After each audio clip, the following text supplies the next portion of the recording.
СССРдин конституциясында ар бир мамлекет чыгып кетүүгө сиздин составынан укуктуу өзүбүзчө мамлекет болсок болот деп менин кулагыма куйчу. Атаңыз. Атам. Ошол менин көкүрөгүмө орноп калган экен. Советтер Союзунун талкалангандыгы адамзат үчүн бул болуп көрбөгөндөй бурулуш, прогресс окуя болду. Дүйнөнү титретип кармап турган авторитаризм, тоталитаризм, дүйнөлүк адамды күчтөп кармап турган түрмө талкаланды.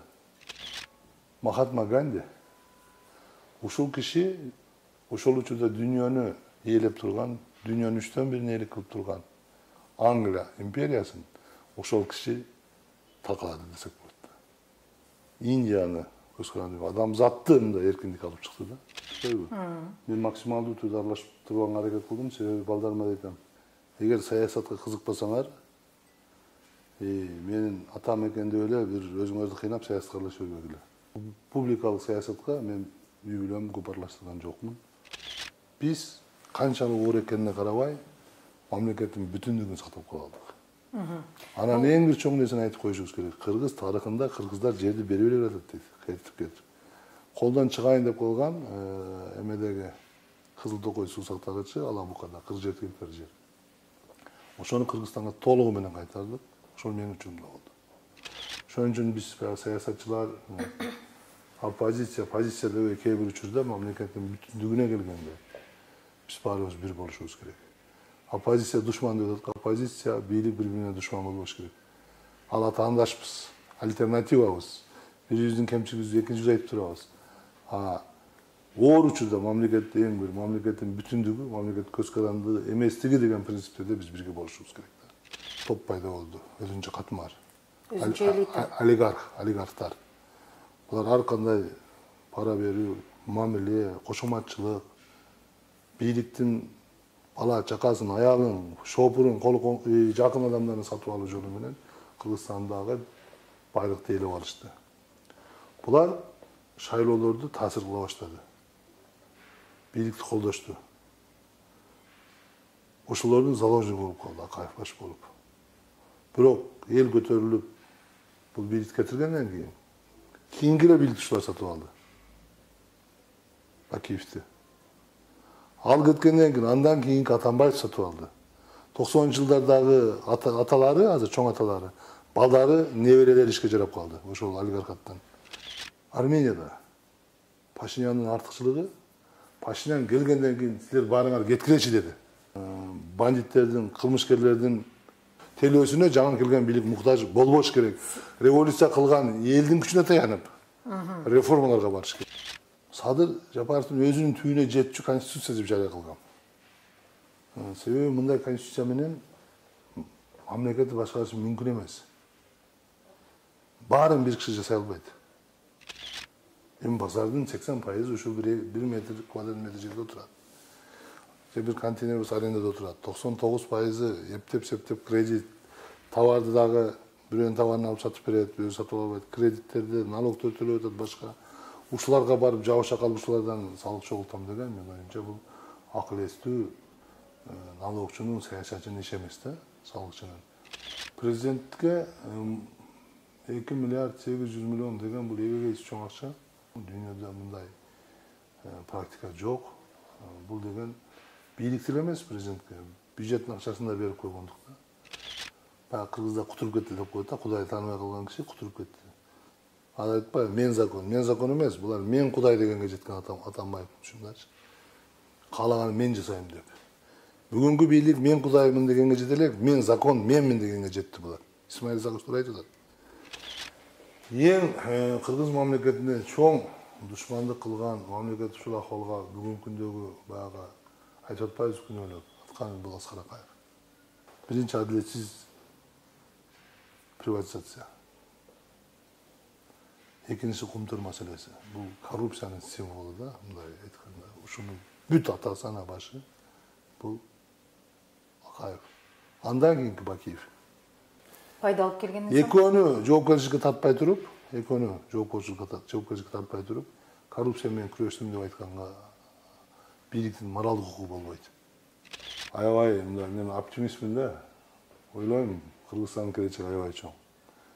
Жакынкы жыл, 10 жылда biz дагы bir дүйнөнү таң калтырган көп окуялар жасайбыз буюрса. Айтып атпайбы 20 жыл, 30 жылга барып өнүгөбүз, андай эмес. Биз өнүгүүчү учур келди.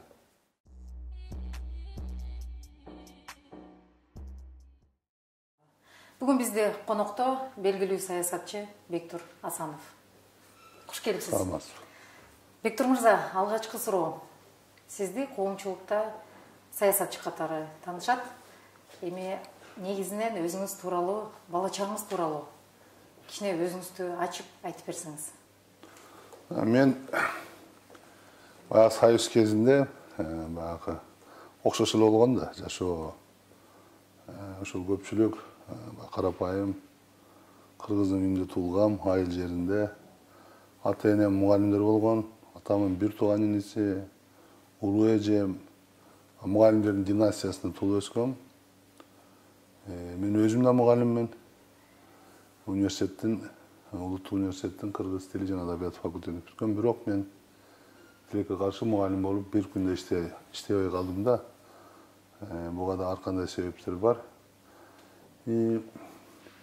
Баягы кыргыздар айтат го, тоолук кыргызбыз, ат минип жүргөн, ушундай тоо арасында өскөнбүз. Экинчи да кыргыздар болот да, чөлдүк кыргыздар деп коет. Пакта эгип, күрүч эгип, ат минбей, минсе да азыраак минип, көбүнчө жер менен иштеген кыргыздар.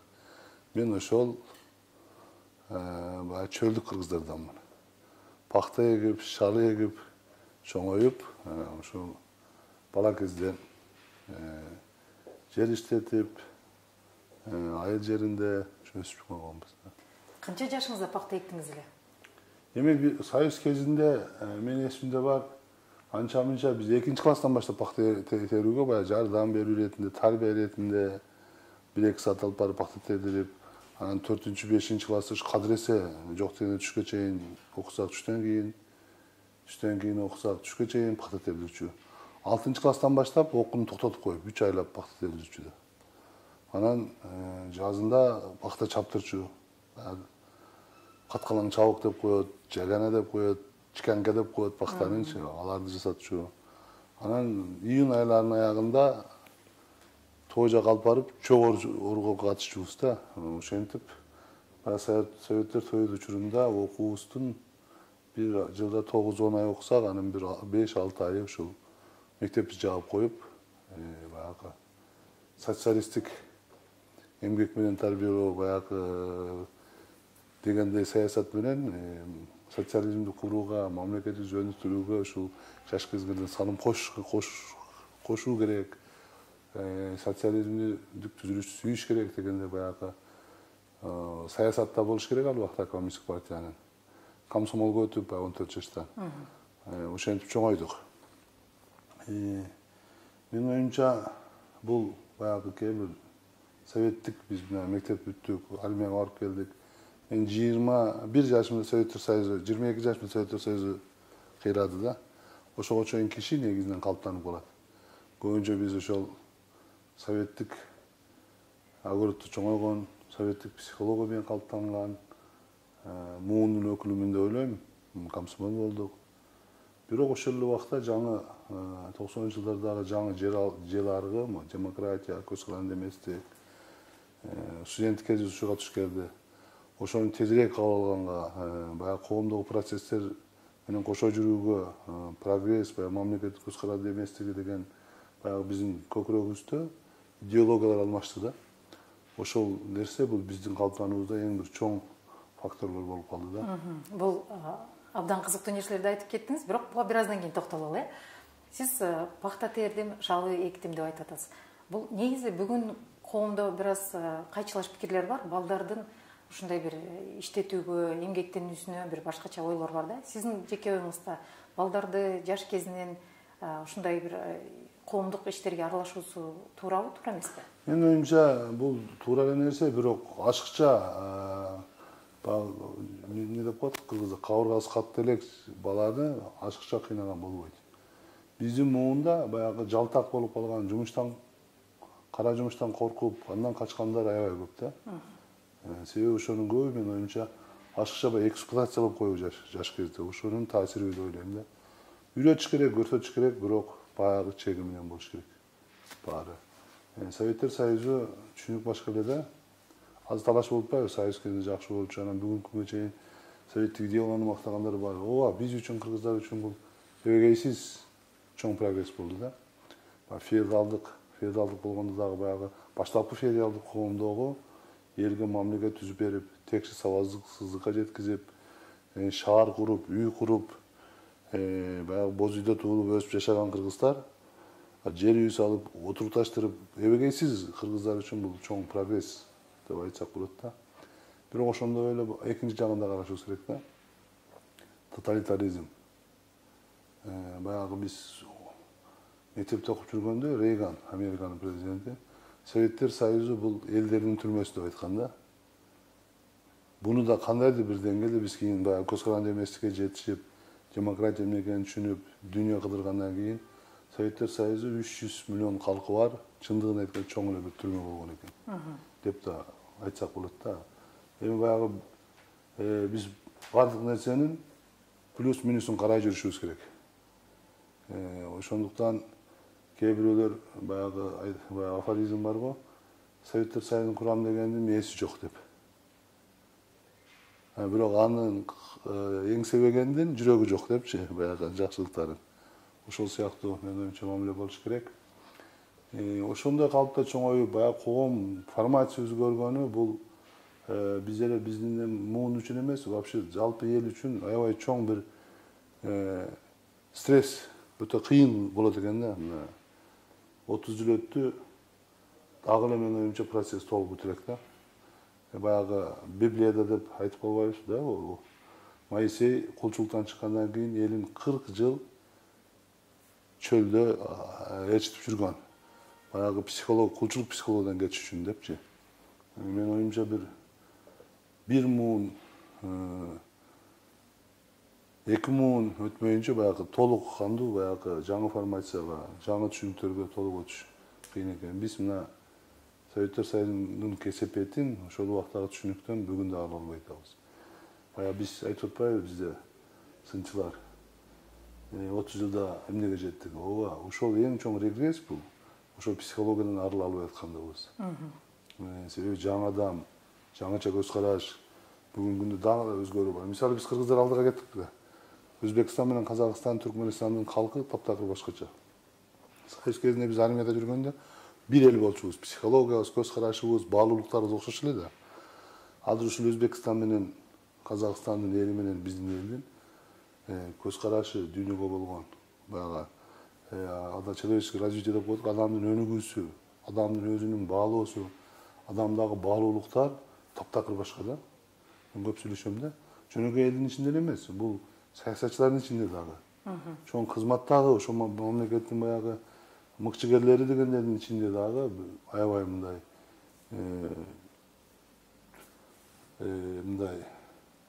чоң айырма бар да. Бул 30 жылда биз ар бир республика өз алдынча кетип, башкача уже көз караштарыбыз, психологиябыз башкача калыптанып баратат. Мен бул жагынан кубануу менен айта алам. Биз көп алдыга кетип калдык. Балким буга да токтололу. Бирок Бектур мырза, сиз тууралуу мындай элдин арасында көбүнчө саясатчы катары маалымат көп экен да.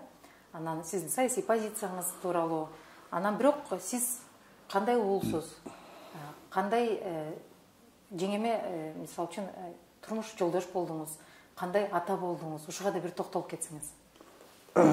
Баягы уядан киши кандай чыкса дейт да, биз мен атам катуу киши эле. Катуу тарбияда чыкканбыз да. Анан үй бүлөнү баалоо, тууган урук менен жакшы мамиледе болуу, коңшу жамаат менен жакшы мамиледе болуу биздин баягы тарбиябызда ошондой чоңойдук да. Сөзсүз бул калат адамда. Мени кээ бирөө ойлойт, мен консервативдүү киши депчи. Көп эле бул нерсеге ачыла бербейм. Бирок ошол эле убакта баягы мени жакындан билгендер билет, өтө жумшаксың деп. Мен үй бүлөгө, бала-чагага өтө жумшакмын. Ар бир кишинин, балдарымдын, келинчегимин кызыкчылыгын эске алам. Мисалы, балдардын кесип тандоо, мисалы бойго жетип калышты үй бүлө тандоо, эркиндик бересиз. жар томдууда алар өздөрү билет. Мен болгон тарбиямды бердим да, окуттум, колуман келиши тарбия бердим. Адамдын принциптери, адам кандай болуш керек да, эмнеге умтулуш керек. Андан аркысын эми өздөрү чечет. Баягы калыптанып уже чоң киши болгондон кийин. Үй бүлө бул баягы жашоодогу бул эң негизгинчи да. Буну эч нерсе алмаштырып албайт. Кызмат дагы, байлык дагы. Ошондуктан үй бүлө, бекем үй бүлө болуш керек. Менин принцибим ошондой. Аны эмес мен түрмөдө жатканда, саясатта жүргөндө дагы кээ бир айтат да, бала чакамды катыштырбаганга аракет кылдым. Баягы социалдык сеттерде ата энесин колдоп, кошо чыгып жүрүшпөйбү? Мен максималдуу түрдө аралашып аракет кылдым, себеби балдарыма да айтам. Бул саясий иш, саясатка кызыксаңар, ана аралашкыла. Эгер саясатка кызыкпасаңар, менин атам экендеп эле бир өзүңөрдү кыйнап саясатка аралаша бербегиле. Депчи, ошол сыяктуу баягы публикалык саясатка мен үй бүлөмдү көп аралаштырган жокмун. Өздөрү да ошондой, каалоосу деле. Саясатка өтө деле кызыгып кетишпейт. Келинчегим деле ошондой. Көбүнчө балдар тарбиялап үйдө. Эң негизгиси балдар үй бүлө менин баалуулуктарымы бөлүшүш керек. Мен эмнени каалайм түшүнүш керек да. Алардын да ошого жүрөгүнө жакын болуш керек. Ошондуктан үй бүлө тыл бекем болуш керек деп коет го. Саясий аракеттерибизди колдобосо анда аябай кыйын. Анда ушул жерден деле дагы бир суроо пайда болду. Мисалы, акыркы жылдарда элдин арасында көп айтылат да, бул саясат үй бүлөнү аябай бузду, 2-ге 3-кө бөлүп салды депчи. Мисалы, жубайы башка позицияда болсо, балдар башка позицияда болуп, мырзалар көп кыйналган учурларды байкап атабыз да. Кээ бир учурларда ушундай мен бир партияны шайладым, булар башка партияны шайлады деп дагы айткан учурларды угуп атабыз да. Сиздин үй бүлөңүздө балдарыңыздын же келинчегиңиздин бир башка сиздин позицияңызга карама-каршы учурлар болду беле? Мисалы, мен келинчегим экөөбүздүн позициябыз дайыма бир келет, бир учурдай да.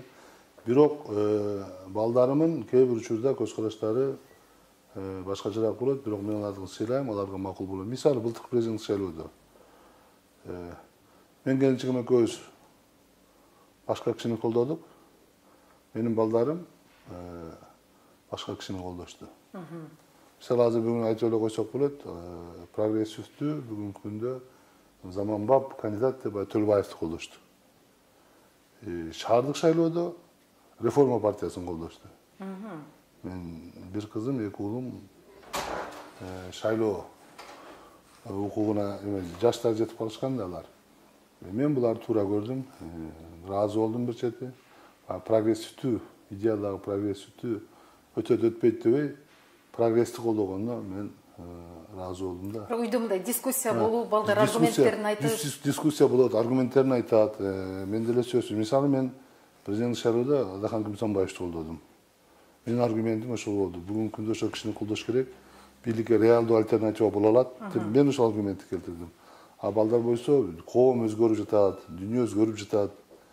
Алдахан Кимсанбаевичке караганда Төлөбаев бүгүнкү күндөгү баягы замандын талабы ошондой киши деп алар ошол аргументтерди айтышты да. Абдан жакшы. А бирок сиздин саясатчы катары калыптанууңузда апаңыздын ролу кандай болду? Мен саясатчы болуп калыптанышыма менин оюмча апамын, атамын деле таасирлери бар. Союз кезинде саясатында көп пикирдүү болбосо деле, мен атам аябай көп окуган кишилер да. Конституция, Кыргыз Республикасынын бизди гимнди жаттатчу, Советтер Союзунун конституциясы, ошол убакта мен бала кезимде айтчу да, СССРдин конституциясында ар бир мамлекет чыгып кетүүгө сиздин составынан укуктуу өзүбүзчө мамлекет болсок болот деп менин кулагыма куйчу. Атаңыз? Атам. Ошол менин көкүрөгүмө орноп калган экен. Канчалык социалисттик идеология биз комсомол кылбасын, биздин көкүрөгүбүздө биз кыргызбыз, кыргыз мамлекети дегендей уялап калган да. Ал эми армияда жүргөнүмдө мен Аскер деңиз флотунда служба кылдым 3 жыл. Негизинен Тынч океан флотунда, Кара деңизинде болдум. Учебкада анан командировкада Балтика деңизинде болдум да, ошондо процесстер Балтикада баягы кайра куруудан кийин өтө бир саясий процесстер башталган да, баягы эмне деп коет, перестройка деп, кайра куруу деп. Плюрализм деген сөздөр чыккан. Ошондо 3 жылдын ичинде менин көз карашым таптакыр өзгөрүп келди. Бир кызык нерсе да, мен 10 класста окуп жүрүп, Новиков Прибой дегендин 1904-жылдагы Япон-Орус согушунун катышуучусу, ошонун Цусима деген өтө чоң көлөмдө романын окуп чыккам. Мен армиядан, мектеп бүтүп ошо армияга ошол Тынч океан деңиз флотуна түшүп атпаймынбы? Болгондо да баягы Цусимадагы негизги баягы корабль «Варяг». Мен бирок «Варягт» эмес, мен кызмат кылган бригадада «Варяг» ошол күжүрмөн корабль деп, алардын туусу башкача болчу.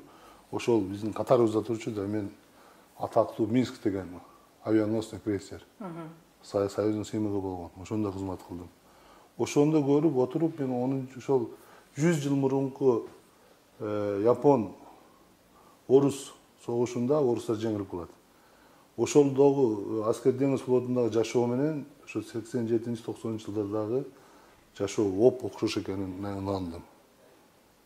Ак падыша империя кандай кыйрап атса, Советтер Союзу ошончолук кыйрап атканына мен толук көзүм жетти. Ошол жерден баягы адамдын аң сезимдеги менде революция башталды.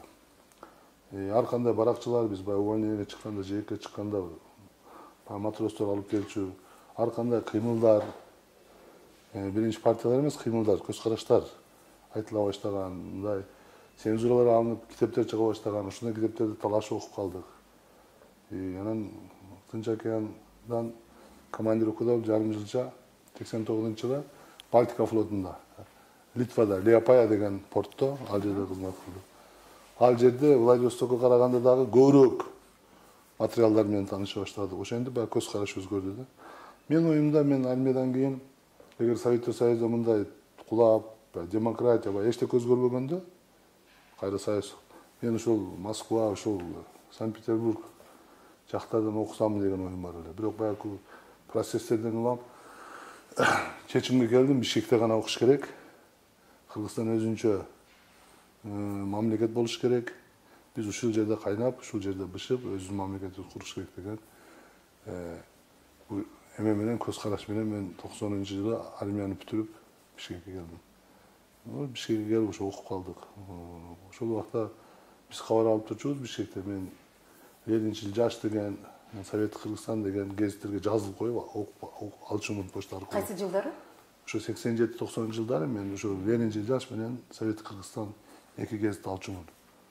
Кыргызстан жөнүндө кабарлар, башка борбордук Москвадагы борбордук маалымат каражаттары, Комсомольская правда сыяктууларды окуп турчубуз. Ошондон баягы бизде Кашар деген, КДК деген кийинирээк түзүлүп калды 90 жылдан кийин.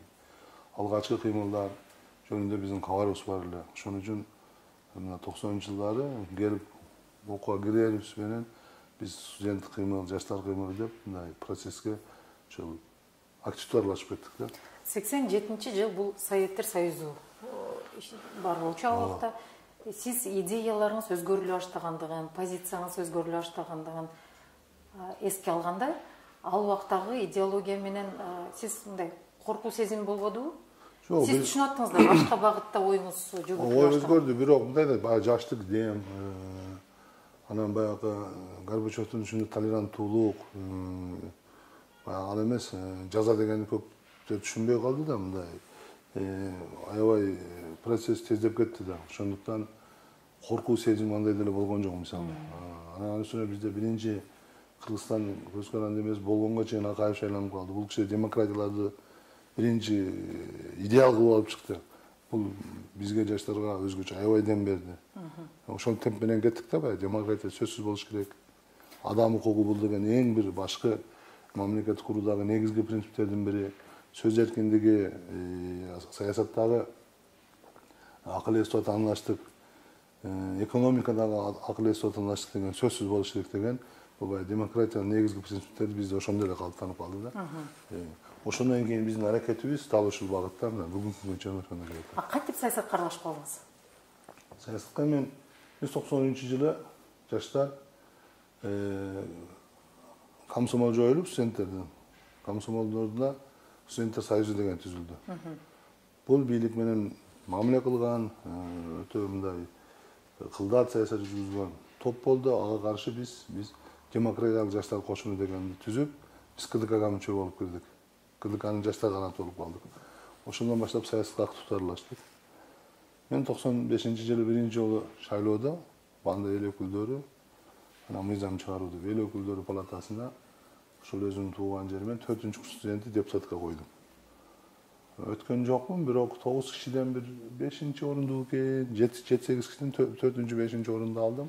Ал чечимди кантип чыгардыңыз? Биз баягы саясатта аралашып жүрүп, мына ошол убактагы саясатчылар, Жаш Текебаев, Жаш саясатчы, Топчубек Тургалиев, ошолор менен ымалашып калдык. Жипар Жекшеев, мына Ашар коому, ошолор менен тыгыз баягы студенттик биздин жаштар кыймыл тыгыз аралашып калдык да.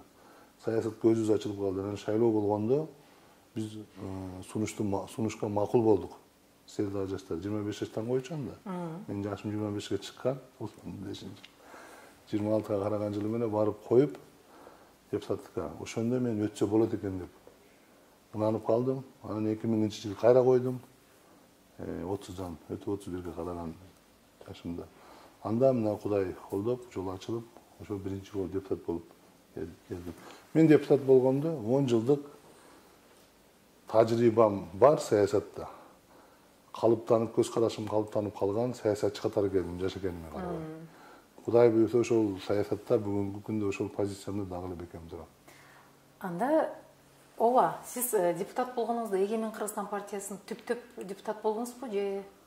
Жок. Мен депутат болгондо ал убакта партиялык тизмени биринчи киргизген, 15-60 мыйзам чыгары 60, эл өкүлдөрү 45 болуп калды 2000-жылы шайлоодо. Экинчи чакырылыш. 15 гана партиялык тизме. Анда биз партия эмес, мен жеке мандаттан 9-сузагы шайлоо округунан өтүп келдим. Ал убакта дагы социал-демократиялык, аялдар партиясы, Афгандар партиясы, Атамекен партиясынан бир депутат өтүп, 15 депутат кирген да партиялардан. Коммунисттер утуп алган. Эң көп добушту 6 депутат, 15-тен 6-сын коммунисттер утуп алган. Ошондон кийин баягы Акаевдин биринчи баягы өзүн баштаган демократиялык процесстен баштатканы, 3-чү срокко мыйзамсыз баргандыгы, анан 2005-жылы партиялык тизмени таптакыр алып салып, кайрадан жеке мандатка келгени бул чоң регресс болду да. Регресс бул баягы башта Акаев өзүнүн баштагы аракеттерине карама-каршы чыккандан кийин бул Акаевдин саясаты баягы кеп кандай баштаганда эмес, кандай бүткөндө деп коет го.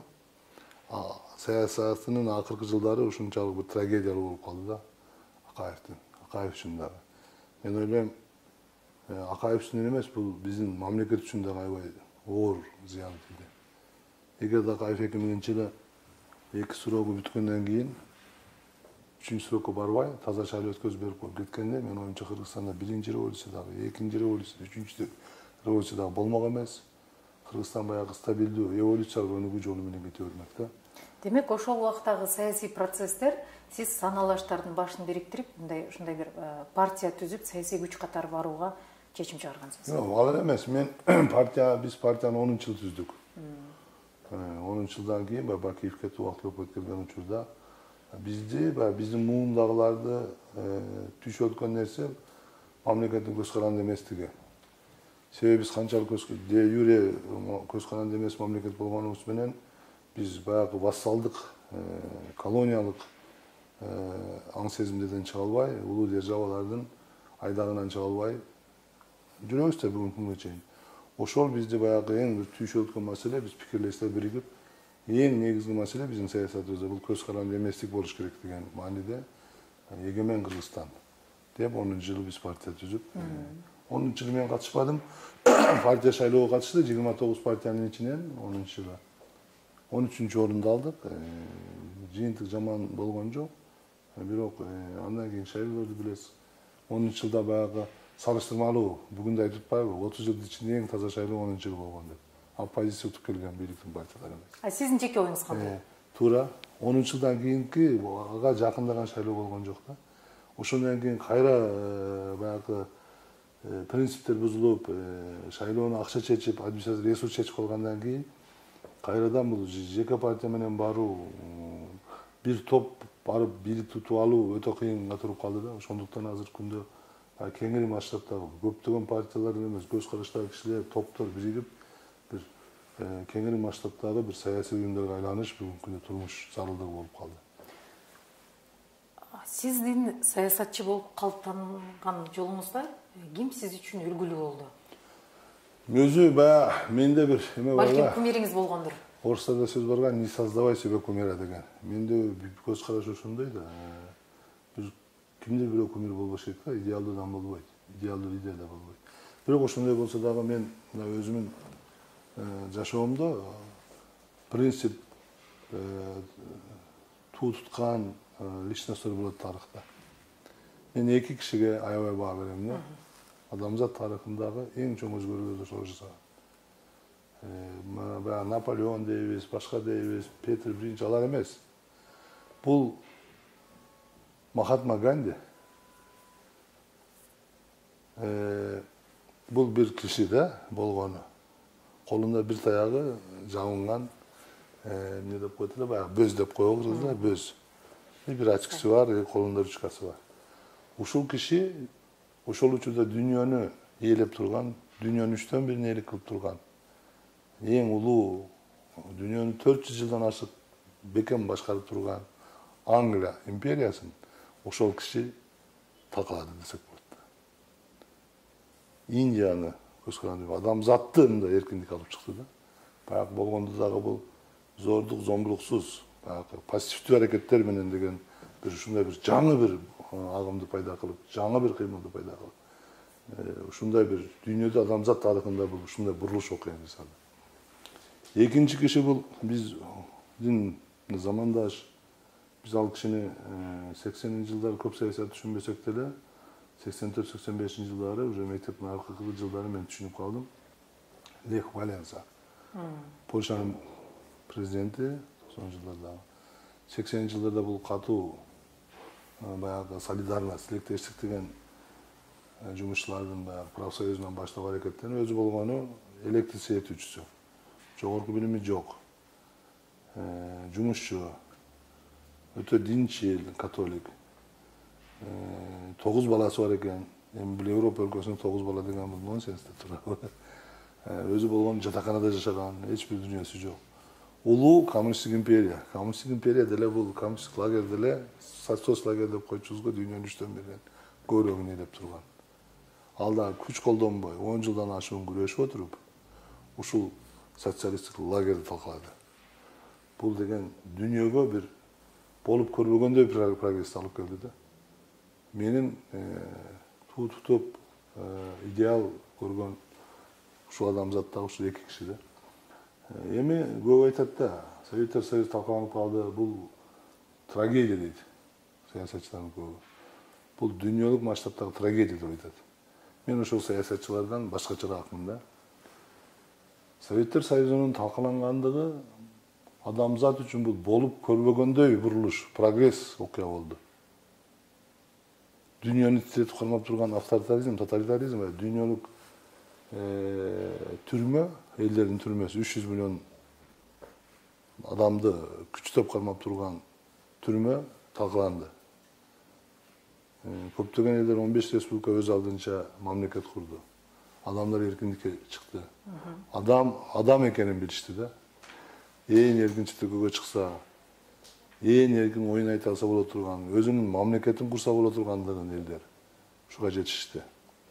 Адам деген биринчи орунга чыкты. Адамдын укугу, адамдын жеке адамдын кызыкчылыгы бул биринчи орунга чыкты да. Бул деген эбегейсиз бир дүйнөлүк масштабтагы прогресс деп ойлойм. Ушуну мен туу тутам. Буюрса баягы ушул чоң бир баягы эмне деп коет, күч, адамдын эркиндиги, биз ушул принциптерге таянып, биз мамлекет курушубуз, мамлекетибизди ошол баалуулуктарга таянып мамлекетибизди курушубуз керек. Ошондо гана биздин мамлекетибиздин келечеги болот. Буюрса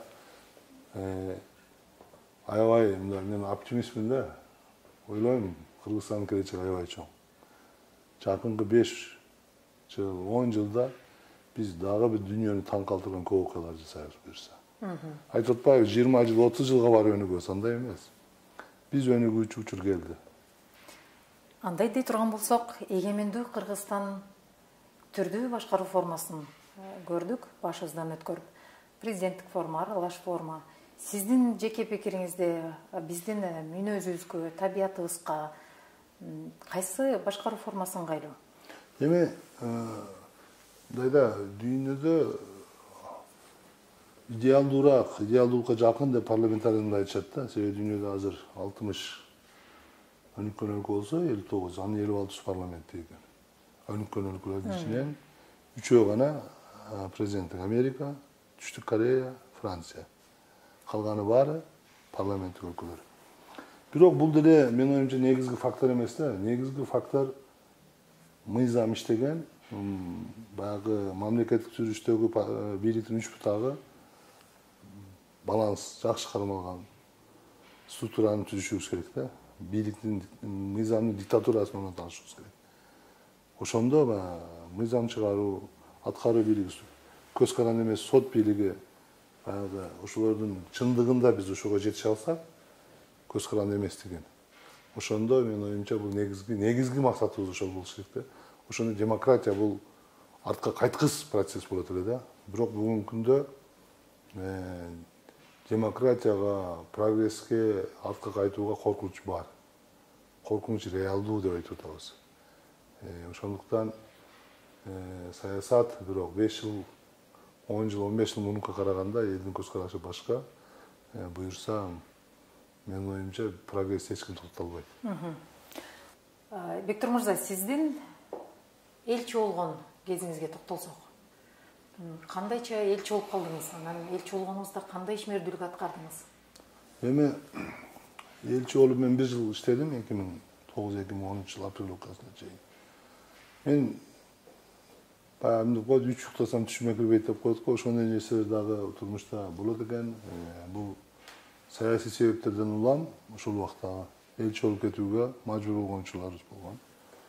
Себеби ал убакты билесиз, 2007, 2008, 2009 жылдары биз өзүбүз алып келген, биз ишенип, Курманбек Салиевичти мен жалабат, революциянын бешиги жалабат болгон 2005. Ошол революциянын башында турган киши катары да.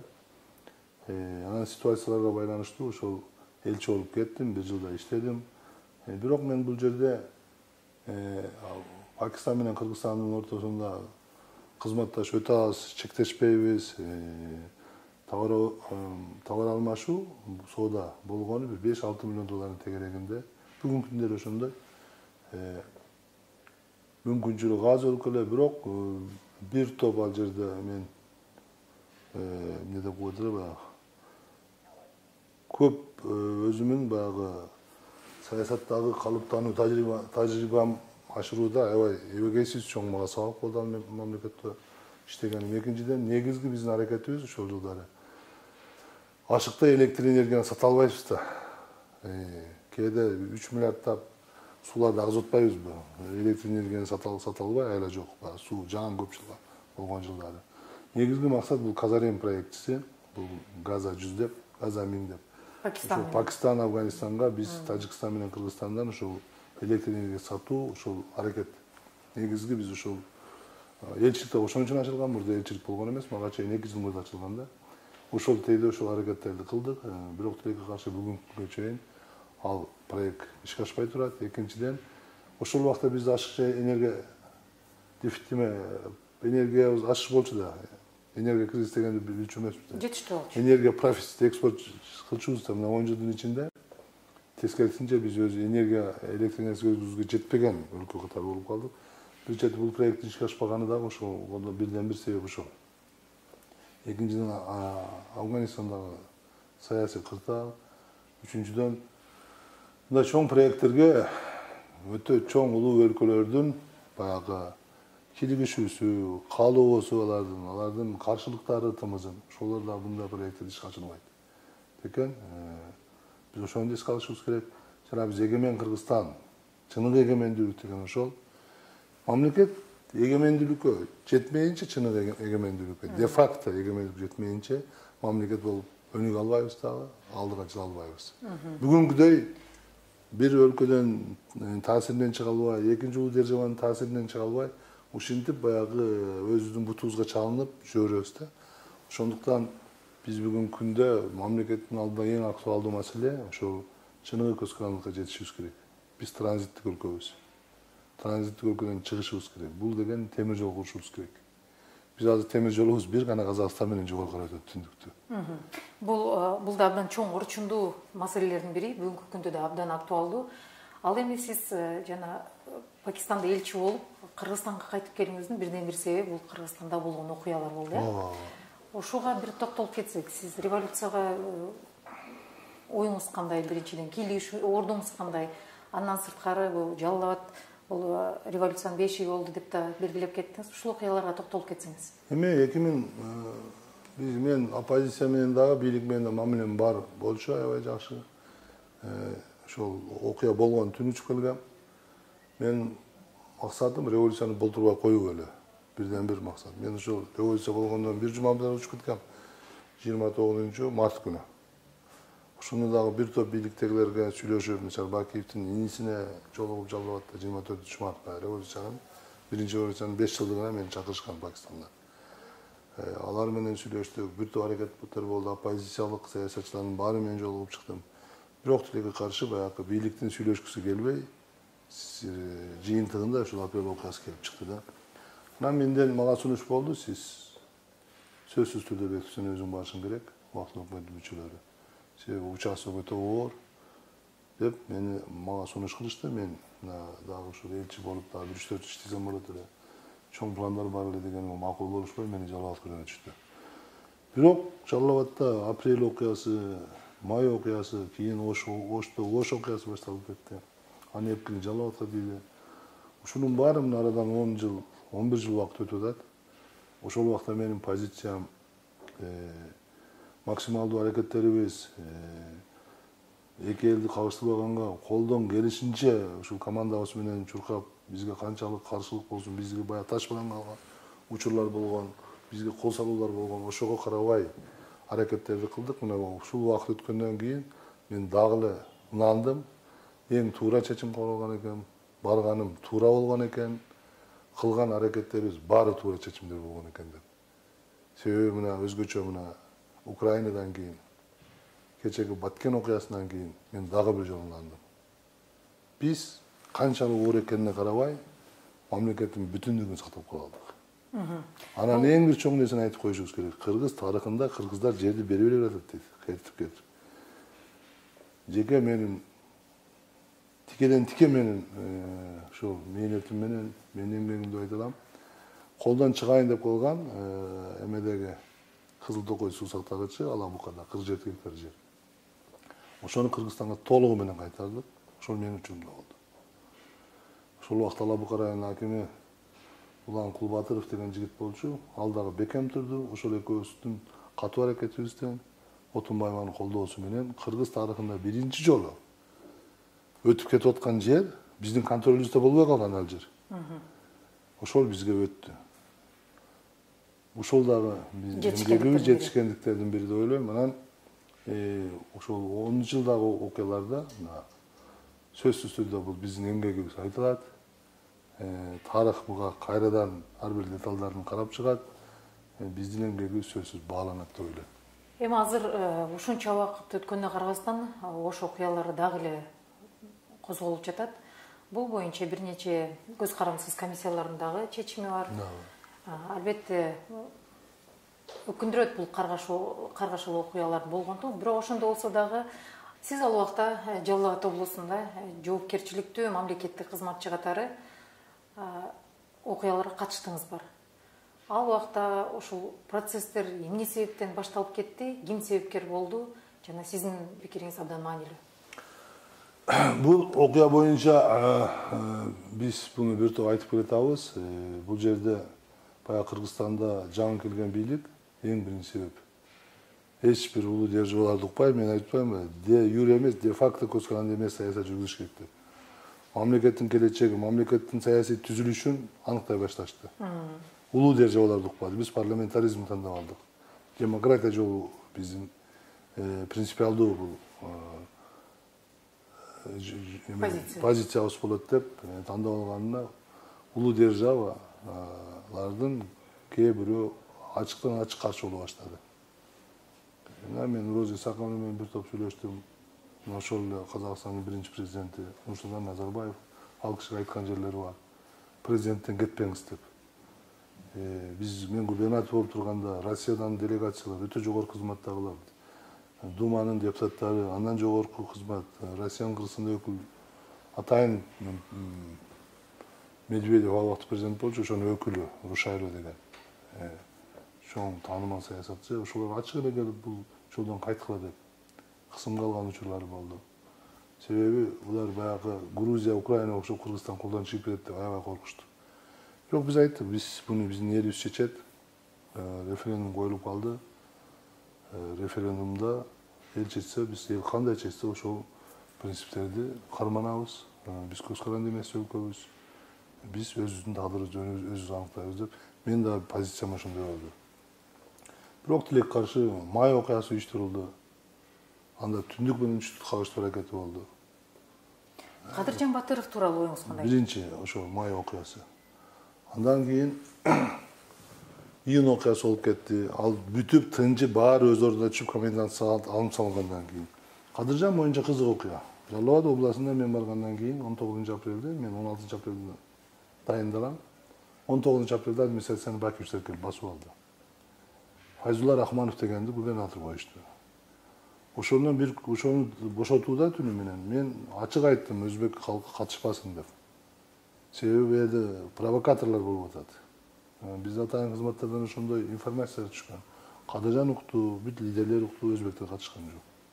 Ал эми 13 майда менин айтканымды укпай өздөрүнчө алар келип катышышты да. Кийин такталып атат, убактылуу өкмөттүн бир өтө жооптуу кызматчысы менен алар тике мамиле болуптур, булар сураныптыр. Анан ошолордун суранычы менен алар катышыптыр. Мен катышпагыла десем, биз да гражданбыз, укугубуз бар, биз катышабыз деп. Катышабыз деп жооп айтышкан. Мүчөсү тарабынан. Мен ал киши жөнүндө мына тергөөдө айтып бердим. Азаттын айтпай эле коеюн. Анан ошентип алар катышты. Эми мындай да 13-чү Ош Жалал Абадты басып алат. Ош түнү эле тазалап администрацияны тазаладык. Исмаил Исаков түшүп келди. Биз бардык. Ал жерде Курсан Асанов, бир топ бийликти басып алгандар болуп, маңдай теске отурулуп, администрация тазаланды. Эми Жалал Абадка күч колдонуштун кереги жок эле. Бул мындай администрацияда эле 20-30 эле киши калды. Ошого карабастан келип провокация кылып, ошол Кадыржан баштаган топтогу келип катышкандыгынын өзү бул чоң бир провокация. Мына сырткы күчтөр бар деп мен ишенем. Андан кийин бүт баары тынчыды. Мисалы Жалал Абадта 2 киши курман болду, 32 киши жарадар болду. Андан кийин эле 1-июнга чейин стабилдешти, бүт баары өз ордуна түштү, комендант сааты алынып салынды. Эчтекеден кабарыбыз жок. Убактылуу өкмөттө дагы, бизде дагы атайын кызматтар билбейт. 10-июнда тополоң башталып кетти. Биз колдон келишинче аракет кылдык ошол болтурбай коюуга. Бирок ушунчалык чоң күчтөрдүн аралашканына байланыштуу муну токтотууга мүмкүнчүлүк болбойт. 10-июнга чейин сиздер маалыматыңыздар болгонбу? Таптагыр маалымат болгон эмес. Тынч болчу. Тынч болчу. 10-июнда саат 11-де Ошто башталды деп чотону түшөн МЧС министри. Оштон ошондон бери чыгуугам. Андан эле 5 мүнөт өтүп Отунбаева чыгат. Ошто ушундай окуяны билдим. Ага чейин менде дагы Отунбаева дагы эч кандай информация болгон. Бул атайын өтө жашыруун даярдалган. Сырткы күчтөр тарабынан да өтө жашыруун даярдалган бул аябай чоң бир спецоперация болгон. Сырткы күчтөр дегениңизде кимди айтып атасыз? Мен айттым, жана эле улуу биздин кошунабыз, союзникибиз. Аны Каримов ООНдун трибунасына ачык айтты. Ошол жылы сентябрь айында. Ошону биз баарын билип көрүп турабыз. Баягы көз каранды эместикке жетишибизге каршылыктар болгон ошондо. Мамлекет куруш аябай кыйын экен. Эгемендүүлүктү сактап калыш андан кыйын экен. Мамлекеттин бүтүндүүлүгүн сактап калыш мындан кыйын экен. Андан кийин биз Украинаны көрүп атабыз. Грузияны көрүп атабыз, 3кө бөлүнүп турат. Украина 3кө бөлүнүп турат. 3кө эмес 4кө бөлүнүп турат. Молдованы билебиз, 2кө бөлүнүп турат. Ушул чоң-чоң державалардын, чоң-чоң саясий игроктордун таасири менен. Сирия, Ливия дагы окуялар баары баягы улуу державалардын тирешкен майданына айланып калды да. Ошон үчүн биз баягы саясатчылар, оппозиция, позиция деп кээ бир учурда мамлекеттин бүтүндүгүнө келгенде биз баарыбыз бир болушубуз керек. Оппозиция душман деп атат, оппозиция бийлик бири-бирине душман болбош керек. Ал атаандашпыз, альтернативабыз. Бирибиздин кемчилигибизди экинчибиз айтып турабыз. Оор учурда мамлекет эң бир мамлекеттин бүтүндүгү, мамлекет көз каранды эместиги деген принциптерде биз бирге болушубуз керек. 10-жылы Кудай сактап, мына Өзбекстан, Кытай Республикасы, Европа өлкөлөрү, Американын катуу кийлигүүсү, ООНдун кийлигүүсү менен биз ушул стабилдүүлүктү сактап кала алдык. Эң чоң жеңиш, эң чоң бу жерде биз милдетибизди туура аткаргандан болду.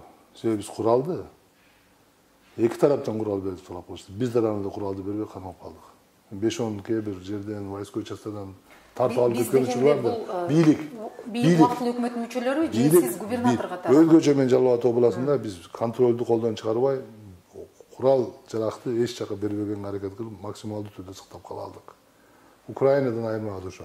Ошондой болсо да Жалал Абадта чырлар болду. Чырлар болду. Конфликтный точкалар болду. Точкалар болду. Анын себептери бар. Мен муну тергөөдө 4 күн тергөөдө болдум. Бүт бардык личностторго чейин баарын айтып бердим. Ошол кишилер жоопкерчиликке тартыш керек эле. Убактылуу өкмөттүн дагы кемчилиги ошол учурларда ушул 4-5 кишини жоопкерчиликке тартпай калды. Бектур мырза, кээ бир кызыкчылыктардан стабилдүүлүктү сактап калыш дегенден улам ушул кишилерди жоопкерчиликке тарткан жок. Деп мен ошол ар бир деталына чейин баарын айтып бердим. Мындай суроо бар да, бул ошол убакта сиз айтып атасыз, мына бийликтин өкүлү катары, жоопкерчиликтүү киши катары, ал биз июндагы болгон окуялар тууралуу маалыматыбыз жок эле деп атасыз. Анда менимче мыйзамдуу суроо да, УКМКнын кызматы, УКМКнын функциялары кандай? Эмне себептен алар бул боюнча эч кандай УКМКнын маалыматтары коопсуздукту ушунду Баткен окуясы боюнча айтып атпайбы? Маалыматтар бар эле, бирок мынчалык так маалымат жок эле депчи. Кандайдыр бир провокациялар болуп кетиши мүмкүн деген фактылар бар эле. Андай болчу болсо бул органдын кереги барбы бизге? Жок. Кереги бар. Кеп так маалымат жок эле да. Ушундай провокациялар болушу мүмкүн деп биз убактылуу өкмөт маселелерди карачубуз да. Мындай ошол күнү чыгып кетери, ушунчалык катуу даярдыктар болуп атканы, сырт күчтөр катуу аракет кылганы жөнүндө конкреттүү факт болгон эмес да. Баткенден ошентип атпайбы? Биз билгенбиз, бирок мындай экенин билбедик депчи. Ошол сыяктуу баягы ошол убакта бийликтин жаңы өкмөт, убактылуу өкмөттүн баягы бийлиги толук кандуу иштеп кете электигинин дагы бир себептери бар да. Ошол убактагы бийлик вакуумдугу, баягы эл аралык комиссиянын чечими ошондой болду. Түштө чыгарып чыкканын бирден бир себеби бийлик вакуумдугу деп. Бийлик толук кандуу иштей албагандыгы бирден бир себеп депчи. Ошондой себептер бар. Анан мына Украинаны 4 жылдан кийин. Украинанын кемчилиги мамлекет бөлүнүп кеткен. Улутчулдарга баягы правый сектор дегендерди куралдандырып, алардан батальон түзүп келип, аларды орус тилдүү граждандарына каршы куралдантты. Ошол убактага жооп катары Орусия тарабынан беркилерди куралдантты. Жыйынтыгында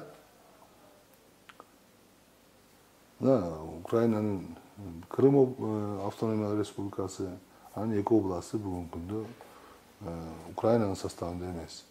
Биздин артыкчылыгыбыз, мен Өзбекстан менен тыгыз байланышым, Анжан, Наманган губернаторлору, ички иштер министри, ошол убактагы өзгөчө кырдаал министри, өзүм 1-2 жолу Мирзиёев премьер-министр менен тике сүйлөшкөм. Ошолор менен тыгыз байланышып атып, биз баягы Украина менен Орусиянын ортосундагыдай конфликтке жеткизген жокпуз. Биз бири-бирибиз менен түшүнүү жолу менен муну сактап калдык. 76 000 киши беженец качкын болуп чыкты Кыргызстандан, өзбек тектүүлөр. Мен өзүм аким,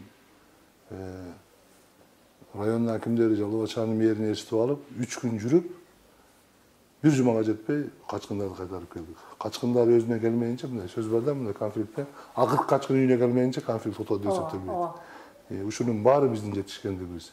Баягы бизди 10 жылдан бери жамандап жүрүшөт. Ушул нерсени эч ким айтпайт. Качкындарды кайтып келгенде башка губернатор, башка мэрлер, комшу областтар бирөө бут басып келе алган жок. Мен өзүм демегени колго алып, Отунбаевага бул маселени айтып, Өзбекстан менен түз байланышып аткан мен апрель, май окуяларында эле. Байланышып алар менен тикелен күндө-күн арыз жолугуп сүйлөшүп атып, чек аранда Жиде деген айыл бар. Өзбекстан менен чектешкен Жалал-Абадка жакын жер. Биздин суранышыбыз боюнча чек арага жакын жерге өзбектер келип штаб ачты. Өзбекстандын губернатору, эки губернатор ошол жерде отурду. МЧС министри, ички иштер министри. Мен күнүгө күн алыс барып алар менен сүйлөшүп аттым. Ушунун натыйжасында мамлекеттин ортосундагы конфликтке биз жол берген жокпуз. Россия менен Украинанын ортосунда конфликт болуп кетпедиби? Бүгүнгү чейин согуш токтоп атпайбы аларда? Биз ошого жол берген жокпуз. Ошону мен ойлойм, Отунбаева тышкы саясатты дагы толугу менен мага ишенип бергени ушул натыйжаны берди. 5500 деп айтылууда иш козголгон, бирок анын болгону 500дөй эле аягына чыкты. Буга оюңуз кандай? Эми бул көбүнчө юристтердин иши, көбүнчө бул иштердин 80-90% ош окуясында болду. Анан кээ бири ошол убактагы саясий акыбал тезирээк стабилдүүлүктү орноштурушубуз керек деген таризде ушундай иштер болду. Кээ бирлер качып кетти, кылмышкерлер бүгүнгө чейин табылбай жүрөт. Ошонун себебинен көп маселелер аягына чыккан жок. Бир чети бул туура. Мындай учурду мамлекеттин кызыкчылыгынан, мамлекеттин бүтүндүгүн, улуттар арасындагы ынтымактын жакшырышын эске алып, саясий чечимдер кабыл алыш керек да. Ушундай саясий чечимдер кабыл алынган үчүн мамлекет ошо керектүү деңгээлде комплекстүү иш-чараларды жасап, ушул багытта бир көзгө же болбосо мындай мактанарлык жумуш жасай алдыбы? Ким кепилдик барбы эртең бул окуялар кайра кайталанбайт деп? Анткени биз баарыбыз билебиз, 90-жылдарда мындай ушул сыяктуу окуя болгон да. Ооба. Бул жерде мамлекет саясаты ачык болуш керек. Мыйзамдар так иштеш керек. Улутуна, жердигине, уруусуна, аял эркегине, расасына, динине карабай бирдей саясат болуш керек. Конфликттин баары адилетсиздиктен келип чыгат. Кээ бир саясий күчтөргө адилетсиздик канча көп болсо алар ошончо жакшы. Демек, ушул жерден тактоо иретинде сиздин пикириңизде ошол убактагы биздин өзбек ордош туугандарыбыз кылган талаптары орундуу деп ойлойсузбу? Кеп ошондой болуп атат да. Лидерлер, ушул мисалы бир саясий лидерлер позиция болуш керек да. Булардын эң чоң минусу, мен өзбек элинин трагедиясы алардын лидерлерине деп айтам. Себеп мамлекеттин башына оорчул түшкөн алар жок. Аксы окуясында туура сөзүн айткан. Орус бар, Дунган бар, башкасы бар, казак бар. Бир да катышпайт. Уткан бийлик тарапта. Чөнтөгүмдө мынча миң добуш бар деп бийлик менен соода кылышат булар. Бийликке сын айта турган учурда оппозиция бекен болуп турганда бир алардын лидери келип катышпайт.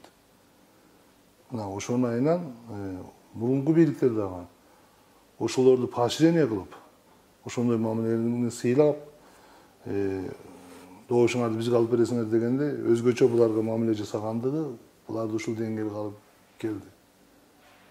Бул бийлик акыбалы орлошуп калды, күтө турабыз, кийин келгени биз менен сүйлөшөт деген. Бирок ошондой адилетсиз башкаруунун жыйынтыгы, адилетсиз башкаруунун жыйынтыгы ушуга алып келди. Бүгүнкү күндө деле ошол уланып атат.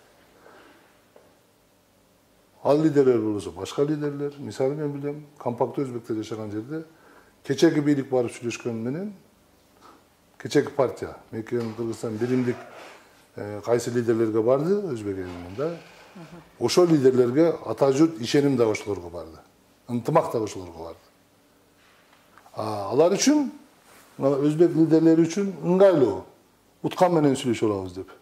Өздөрү Кыргызстандык дагы демократия процесстерине, Кыргызстан мамлекетин түптөлүшүнө оор учурларда туура сөз айтканга катышпай атат. Бийлик, түшүнгөн бийлик.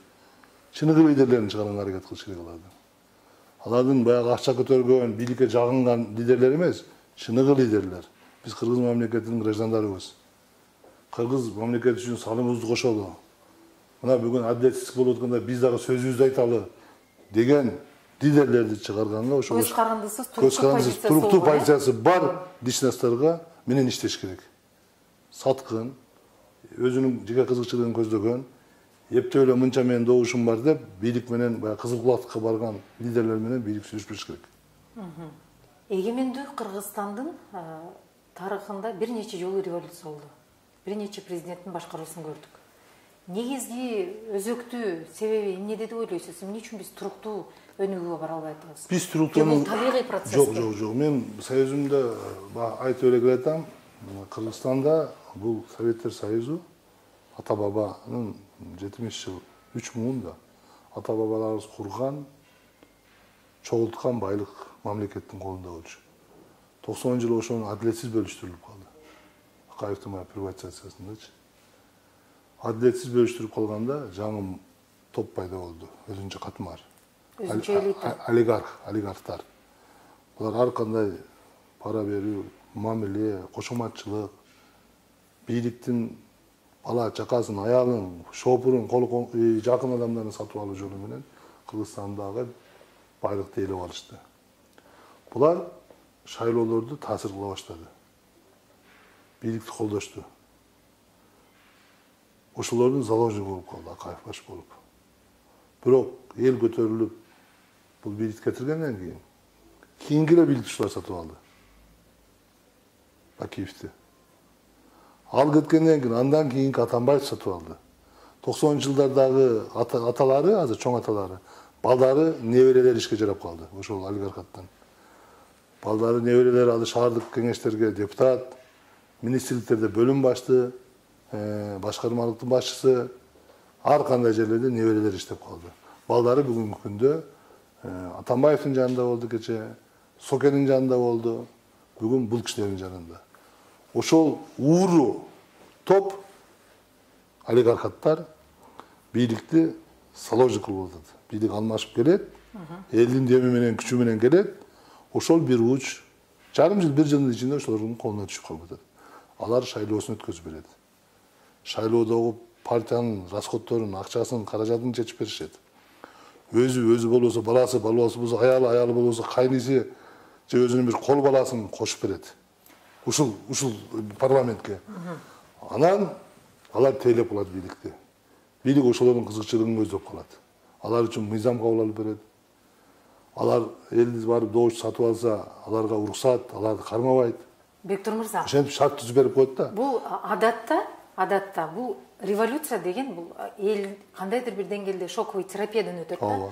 Анан кандайдыр бир деңгээлде башка этапка чыгып өнүгүүгө көздөй жүргөн бир 3 жолу революция эске алуу менен да. Бирок эмнегедир биз жаңы этапка чыга албай атпайбызбы? Кайра эле ошол процесс жаңыланат. 3 жолго биз менен катышып ушу аралашып жүрбөйбү ушу бийликке.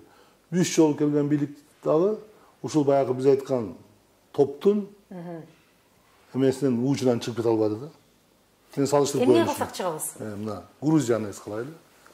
Биринчи революциядан кийин булар чыгып кетти. Саакашвили сивилдүү мамлекет түзүп койду 10 жылдар ичинде. Мамлекет эбегейсиз өнүктү да. Арменияда Пашиняндын артыкчылыгы, Пашинян келгенден кийин силер баарыңар кеткилечи деди. Ар кандай жол менен кошомат кирип, башка кылып, силер кеткилечи. Силерсиз биз жаңы муун менен жаңы Арменияны түзөбүз деди. Ага да канча каршылык болду. Ага каршы сырткы күчтөр дагы Арменияга каршы иш болду да. Ошого карабастан кайра шайлоого барып бийлигин сактап калды. Бизде дагы бийлик ошондой бийлик келмейинче бул процесс токтобойт. Себеби уурунун, бандиттердин, кылмышкерлердин эмне деп коет? Алардын тейлөөсүнө жаңы келген бийлик муктаж болбош керек. Революция кылган элдин күчүнө таянып, реформаларга барыш керек. Сиз Пашинянды белгиледиңиз, Саакашвилини белгиледиңиз. Демек биз бир кишинин башкаруусуна келишибиз керекпи? Же личность, персонага кандай? Пашинян лидер. Лидер. Саакашвили лидер. Олар күчтүү реформатор группа, топ менен келишти. Топ менен келип алар бизге дагы лидер керекпи? Сөзсүз түрдө бизге дагы лидер керек. Күчтүү топ керек. Команда керек. Жалгыз киши иштей албайт. А биздикилер келет, баягы уру кескинин учунда калат, ошолорго заложник болот, ошолордун кызыкчылыгын тейлеп калат президент. Бийлик өзү тейлеп калып атпайбы. Демек, Бакиевдин да командасы жок болчу, Атамбаевдин да командасы жок болчу. Жок, Бакиевде деле, Кайфте деле команда болчу. Мисалы Бакиевде биз күчтүү команда болчук. Акырын келип бири-бирден баарыбызды жайлап, алар укмуш экен да, кошомат кылганды билет экен, каерге эмне акча, эмнени каалайт, бүт баарын билет экен. Акырында 3 жылдын ичинде бизди баарыбызды кууп чыкты. Ошол Исмаил Саков, Пекназаров баарыбызды чыгарды дагы. Интрига. 3 жылдын ичинде ар кандай методдор менен Бакиевди толук колуна алышты булар. Атамбаевди деле 1,5 жылдын ичинде булар колуна алышты. Орустардын бир жакшы сөзү бар. Короля делает свита. Свита, да.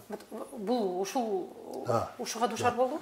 Ушуга душар болду да, баягы пикирлештер менен иш кылбай, баягы көндүм, кошоматчы, ууру, бүтүн эле Кыргызстан экономикасын мыкчып турган бир топко булар ошолорго багынып берип атат да, жан кирген бийлик. Ошонун жыйынтыгы алар реформа жасай албайт. Бектур мырза, анда алар коррупция менен гана, жок, алар коррупция менен гана ошого жетишкен. Алар коррупциядан башканы жасай албайт дагы, кайра эле мамлекет ошо кризиске батат, ошо кризис менен кайра эле көтөрүлүп чыгып атат да. Анда мындай, сиз мисалы президент болуп шайланып келдиңиз. Сиздин азыр чакан болсо да өзүңүзгө туруктуу командаңыз бар. Сиз ишенген команда бар. Анан ушул команда сиз жогоруда айткан сөздү жасабайт дегенге кепилдик барбы? Сиз кандай иш жүргүзөт элеңиз? Биринчи эң чоң жетишкендик ийгилик биринчи кишиге тиешелүү болот. Ал кандай команданы чогултат? Ал команданын алдында кандай тапшырмалар коюлат? Ал команда менен кандай иш аракеттерди кылат? Бардык нерсе ушуга тиешелүү. Ал кишилер ойлоп атат да, мен мыкты команда түптөдүм деп. Ошол командага ишенди, ал команда ишмердүүлүк жасады. Анан сиз айткан балким кандайдыр деңгээлде интригаларды жасады. Ооба. Идеялаш, пикирлер, саналаш адамдарды четтетти. Пикир анда түз ой болбосо ошого барат. Бүгүн буларды пайдаланып бийлик кылайын, эртең буларды оюндан чыгарам дагы, акчаны да кылам, бийликти каалашымча өзүмө чогултам, мен каалаган жыл башкарам деген жаман ой болсо, ошондой аракеттер болду да бизде же. Кээ бирөөлөр баягы личность лидер аябай күчтүү болуш керек да. Лидер кемеңгер болуш керек. Алсыз лидер келип калса, ал сөзсүз түрдө өзүн тегерен алсыздар чогултат. Жыйынтыгы мындай болот. Сиз булга экинчи дагы себеп бар да. Коом да бышыш керек дейт да. Мен мисалы 5-жылда революция, 10-жылда революцияны карап атам да. Азыр мурда татаалыраак болчу. Олигархат менен күрөшүш, прогресс жасаш, себеби коом быша элек болчу. Бүгүнкү күндө жеңил. Коомдун басымдуу бөлүгү прогрессти каалайт, саясатты жеңилирээк түшүнөт. Бүгүнкү күндөгү технология, социалдык сеттер мындай цензура дегенди кое албайт бийлик.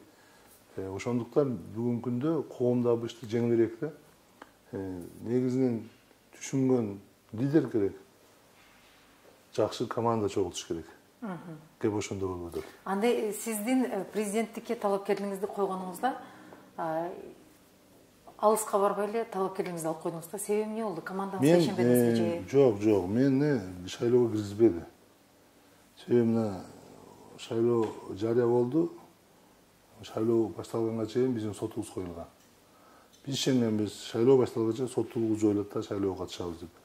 Тилекке каршы биздин соттуулугубузду шайлоонун бүтүшүнө 11-январга, 10-январда шайлоо болду.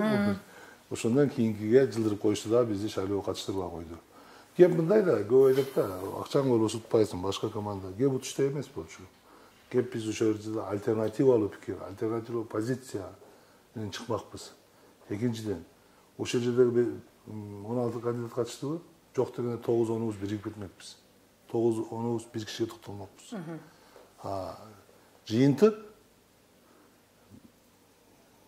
бул киши жеңсе деле, бирок жыйынтык биз консолидированный bir топту альтернативалык көз караштагы элди чогулта алмакпыз дагы, баягы мамлекеттеги балансты сактап калмакпыз.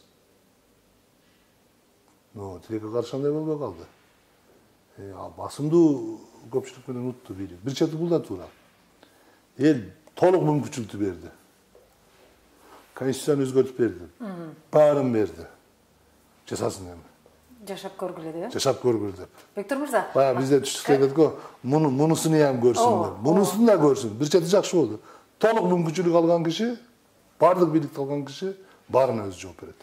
Эми азыркы президенттин жүргүзгөн саясатына, конституциялык реформага кыскача токтолуп кетсеңиз. Сөзсүз түрдө мен бул конституциянын баягы эмесин чыгарганда эле долбоорун. Бул Садыр Жапаровдун өзүнүн түйүнө жетчү конституция деп жарыя кылган. Себеби мындай конституция менен мамлекетти башкарыш мүмкүн эмес. Баарын бир киши жасай албайт. Айыл өкмөткө чейин дайындай. Адамдын мүмкүнчүлүгү кени болуп кетсең дагы. Адамдын мүмкүнчүлүгү чектелүү. Бул нерсе конституция деген бул эң негизги эреже. Эрежелерде так жазылыш керек. Сиз Садыр Жапаровго кедергисин тийгизет деп атасыз. Элгечи, Кыргызстанга. Кеп ошондой болуп атат. Акаев качып кетти, Бакиев качып кетти. Атамбаевдин акыбалы бул, Фукен акыбалы ал. Бул жеке кишилердин трагедиялары, үй бүлөсүнүн трагедиясы.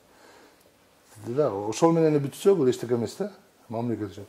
Кеп мамлекет эл алсырап атпайбы? Бизге прогресс жылдап тормуз болуп калып атпайбы? Ошондуктан биз ойлонушубуз керек да. Эң чоң зыян элге, мамлекетке тийбеш керек. Мына бизде азыр айтып атат, менин душмандарым деп. Биз бул кишиге альтернативаларды айтып атабыз. Альтернатив сунуштарды айтып атабыз. Эми буюрса мына биригип алып, бириккен оппозиция, андай формада биригип сүйлөшүп атабыз. Конкреттүү сунуштарды коебуз. Бийлик талашпайбыз. Буга токтолуп кеттиңиз, ошол мүмкүнчүлүктөн пайдаланып шайлоого токтолуп кетсеңиз, быйылкы жогорку кеңешке болгон шайлоо тууралуу эмне себептен Атамекен менен сиз үзөңгүлөш болдуңуз биринчиден, экинчиден шайлоонун жыйынтыгына, асуу системасына, шайлоо системасына бир өзгөчө токтолсоңуз. Биз Атамекен, мен былтыр соттуулугун барып катыша албай калдым, бирок биздин пикирлештер бүтүн Кыргызстан партиясы менен барганбыз. Ага да бир топ себептер болгон. Быйыл деле эки гана вариант болду бизде, же бүтүн Кыргызстан, же Атамекен менен барып. Анан биз команда сүйлөшүп отуруп, баардык плюс-минустарды эске алып отуруп, Атамекен менен барууну туура чечтик. Мисалы биздин партиядан биз 4 киши бардык. Анан көз караштарыбыздын да алып келиши, мамлекеттик түзүлүш, ондан аркы иш пландарыбыз көбүрөөк Атамекен партиясына алып келди. Бирок биз ойлогонбуз да, бул бийлик салыштырмалуу түрдө, таза болбосо да салыштырмалуу түрдө шайлоо өткөзөт. Тилекке каршы андай болгон жок. Подкуп болбойт деди, подкуп болду. Былтыркыдай болгон жок, бирок акыркы күндө подкуп болду. Подкуп менен кармалган өзүнүн кишилерин бирөө бир дагы талапкерди оюндан чыгарган жок. Бул деген подкуп кыла бер деген сөз. Эгер бирөөнөн алып койсо, подкуп кылгандан коркуп калмак. Экинчиден, компьютерге ачыктан ачык кийлигишти. Бул биринчи жолу акыркы 2 шайлоодо компьютерге ишенич бар эле да. Ошон үчүн биз байкоочуларды койгон жокпуз да көп жерге. Себеби компьютерди туура эсептейт дедик да. Тилекке каршы мына бүгүн так ачык болду. Компьютерлердин өзүндө баягы дал келүүчүлүк жок. Мыйзамда четко конкретно жазылып турат. Бир бюллетень ачыкча же кем чыгып калса, ал участоктор шайлоо жокко чыгыш керек. Бизде андай участоктор 44%. 3төн биринде ушундай ситуация болсо, анда шайлоо жокко чыгыш керек. Бул юридикалык жагы. Ошондуктан шайлоону биз тааныбагандыгыбыздын бирден бир себеби ошол. Бул шайлоо мындай шайлоо менен баягы эл ишенбеген, эл ынанбаган шайлоо менен бийлик легитимдүүлүгүн жоготот. Акаевдин учурунда да, Бакиевдин учурунда да шайлоону каалагандай шайлоо эмнени шайласа дагы каалаган жазып койчу да. Бийликти алмаштырганга мыйзамдуу жолу жок болгондон кийин сөзсүз эл көчөгө чыгат. Мына бүгүнкү бийликтин эң чоң кемчилиги ушул. Мен ойлодум эле да, булар ушуну түшүнүп турат дагы адилеттүү шайлоого барат деп ойлодум эле. Тилекке каршы бул Бул жолу дагы биз баягы элдин, эл менен жолугуп атабыз, аралап атабыз. Элдин басымдуу көпчүлүгү, мен ойлойм 70%-дан ашыгы бүгүнкү шайлоого ишенген жок. Бул деген шайлоого ишенбеген мамлекеттик коопсуздук үчүн бул өтө коркунучтуу. Эртең шайлоо ушундай болот дейт дагы, альтернатива билет алмаштуунун альтернатива жолун издейт. Бул альтернатива жолу эл көчөгө чыгат. Биздин максатыбыз ушуну болтурбай коюш керек да. Ады мен ойлойм, жаңы жылдан кийин биригип апайысыбыз биринчи маселе ошол болуш керек. Биз бийликке сунуштарды айтышыбыз керек. Саясий кризистен чыгуунун жолдорун айтышыбыз керек. Бийлик кабыл алыш керек аны. Кабыл албаса, бул бийликтин анда келечеги өтө кыйын болот. Азыркы мына жаңы жылдын алдында көптөгөн жаңы мыйзамдар кабыл алынып калды. Ушуларга бир очкай токтолуп кетсеңиз, бюджет тууралуу, салык мыйзамы тууралуу бир нече митингдерге чыгып, ишкерлер өзүнүн наразычылыгын билдирүүдө. Бюджетке болсо басым жасак, ал жерде кээ бир статьялар абдан бир президентке таандык статья абдан 28 миллиардка чейин көтөрүлүптүр. 2 миллиард.